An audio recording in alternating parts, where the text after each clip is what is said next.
Le 10 avril 1912, le légendaire et sublime paquebot Titanic surnommé l'Insubmersible quittait le port de Southampton en Angleterre à destination de New York.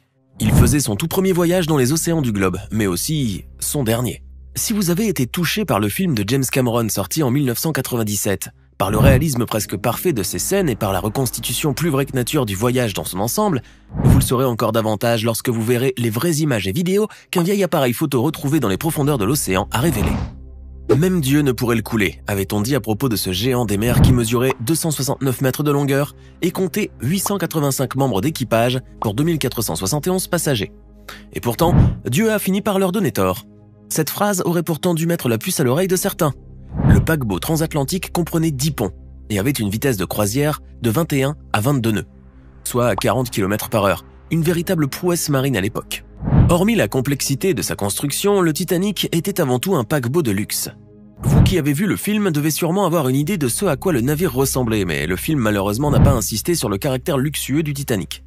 C'est pourquoi nous vous dévoilerons les vraies images intérieures du paquebot, dont la construction a coûté une somme titanesque. Le Titanic a été construit à l'initiative de Joseph Bruce Ismay en 1907 et conçu par les architectes Alexander Montgomery Carlyle et Thomas Andrews des chantiers navals Harland & Wolff. Faisant partie de la White Star Line, il est l'un des paquebots les plus luxueux jamais construits à l'époque, incarnant la suprématie ainsi que toute la science et la virtuosité d'un siècle de navigation à vapeur. Pour le construire, rien n'a été laissé au hasard. Sa coque magistrale, constituée de 2000 tôles de 2,5 à 3,8 cm d'épaisseur, mesurant 3 mètres de long et 2 mètres de haut, a été moulée de telle sorte à pouvoir lutter contre les 7 mers. Elle contenait près de 3 millions de rivets de 1200 tonnes, tenant ensemble de très solides plaques d'acier. Tout ceci lui conférait une résistance accrue.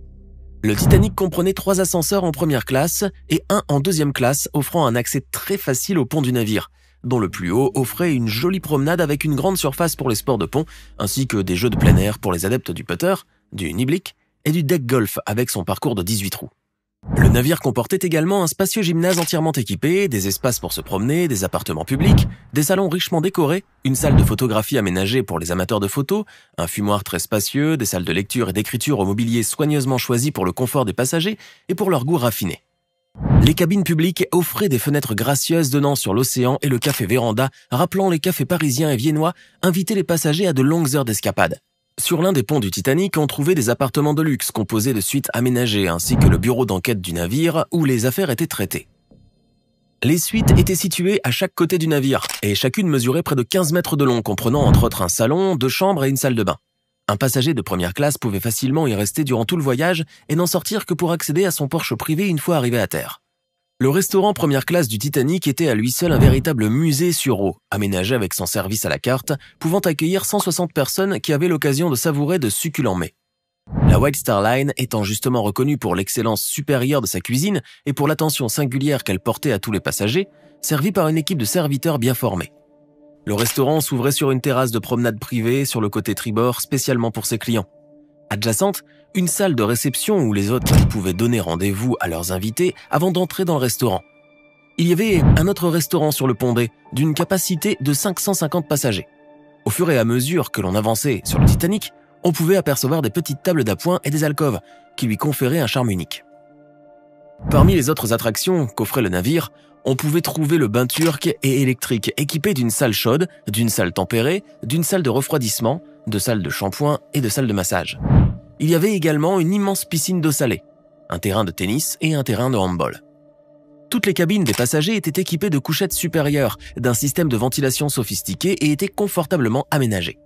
La deuxième classe du paquebot n'avait rien à envier à la première, car les passagers pouvaient eux aussi jouir d'un grand confort. À eux aussi, on avait prévu une bibliothèque, un fumoir, un salon de lecture, une salle à manger pouvant accueillir 400 personnes et leur cabine était située au centre, aménagée de façon moderne, chic et joliment équipée. Les passagers de la troisième classe avaient également droit aux mêmes aménagements et aux mêmes traitements, à quelques détails près. En tout, près de 1,5 million de livres sterling, soit 7,5 millions de dollars, équivalent à 150 millions de dollars des années 2000, ont été déboursés pour donner vie à ce monstre des mers. Mais une question se pose. Avait-on tant investi sur le côté luxueux du navire que dans sa sécurité? Tout le monde connaît sommairement son histoire. Le naufrage a eu lieu après que le paquebot ait percuté un immense iceberg, ce qui aurait perforé sa coque et entraîné par la suite les inondations successives des compartiments. Mais personne à ce jour ne sait où résidait la véritable faille. Pourquoi un gigantesque paquebot comme celui-ci, et qui plus est surnommé l'insubmersible, a failli au moindre premier choc? Pourquoi aucune information ne lui a été transmise alors que des centaines de navires naviguaient dans les alentours? Le paquebot était-il aussi solide qu'on voulait le croire? Certaines rumeurs prétendent que l'iceberg ne serait pas la seule cause du naufrage. Si aujourd'hui tant de questions demeurent encore sans réponse en ce qui concerne le déroulement des faits, récemment de nouvelles rumeurs sont apparues, faisant ressurgir du fin fond des océans les secrets du Titanic, notamment des faits qui ont lieu et dont personne n'a jamais parlé. Cela peut paraître choquant à l'entendre, mais quelques jours avant le naufrage, alors qu'il était en train de naviguer, un incendie s'était déclaré sur le Titanic. Plus précisément, un feu de charbon sous le pont a duré pendant plusieurs jours sans que l'équipage n'ait pu le maîtriser. Le pire, c'est que cela s'est produit au niveau de la coque. Une information très accablante qui nous est parvenue par le biais de Senan Moloney, un journaliste irlandais qui a étudié le cas du Titanic depuis plus de 30 ans et qui a récemment mis la main sur une collection de photos prises du paquebot par la société de construction navale peu de temps avant son départ. On peut remarquer une tache noire de plus de 9 mètres sur la coque du navire, juste à l'endroit où l'iceberg aurait heurté le Titanic. Les ingénieurs de l'Imperial College de Londres ont conclu que la marque avait été causée par un incendie de charbon qui a eu lieu dans une des chaufferies du paquebot dans le bunker à charbon de 3 étages sur le navire avant que ce dernier ne quitte le chantier naval de Belfast. Ce qui fait que ces marques étaient déjà présentes à Southampton, port de départ du Titanic. D'ailleurs, on raconte que les traces de déformation causées par cet incendie auraient contraint les propriétaires à faire accoster le Titanic sur son côté gauche, histoire de dissimuler les dommages aux passagers. On aurait également tenté de cacher les dégâts avec de la peinture noire. Toutes ces rumeurs ont été confirmées un peu plus tard par l'un des pompiers qui s'était attelé à l'extinction du feu. Il raconte que ce dernier était impossible à éteindre en raison de la nature incendiaire du charbon. Des scientifiques auraient confié à Senan Moloney que le feu avait probablement brûlé pendant plusieurs semaines et a dû atteindre les 1000 degrés, ce qui explique l'ampleur de la déformation de la coque. Une telle température aurait tout simplement causé de grands dégâts et affaibli les principales cloisons du navire, qui sont conçues comme des murs étanches pour empêcher l'eau de pénétrer en cas de rupture. Par conséquent, l'acier qui composait les coques a perdu 75% de sa résistance et a rendu le paquebot vulnérable. Et comme il était impossible pour la White Star Line de reporter le départ, au risque que son image et sa renommée ne prennent un coup, le Titanic a quand même été largué après une inspection de 3 jours sans que le mot « feu » n'ait été mentionné. En prenant le large avec un feu à bord et en étant fortement fragilisé, le simple choc avec l'iceberg a fait céder la coque. Et ce qui devait arriver arriva. Un autre problème de taille aurait contribué au naufrage du Titanic, un problème qui était l'une des conséquences de l'incendie. Il s'agit de la vitesse à laquelle le paquebot naviguait. Ce dernier roulait à pleine vitesse lors de la traversée de l'océan Atlantique, malgré les avertissements d'iceberg dans la région. Le journaliste irlandais prétend que la vitesse excessive pourrait avoir été causée par la lutte contre l'incendie à bord. En effet, pour pallier au feu qui se propageait, les stockers avaient peloté le charbon brûlant dans des fours sans arrêt pendant 3 jours, ce qui ne donnait que plus d'énergie au paquebot. Plus le charbon brûlait, plus les moteurs travaillaient, générant ainsi de la vitesse. Pour le journaliste, c'est la seule raison pour laquelle le paquebot se déplaçait à une si grande vitesse, alors que, je vous le rappelle, il ne devait pas dépasser les 40 km/h. Et puisqu'il était à plein régime, il n'a pas pu éviter l'iceberg et a foncé droit dedans. Moloney rapporte le témoignage du pompier en chef, Fred Barrett, dans lequel il avait signalé une défaillance de la cloison. Le pompier était présent lorsque le bloc de glace a frappé la coque.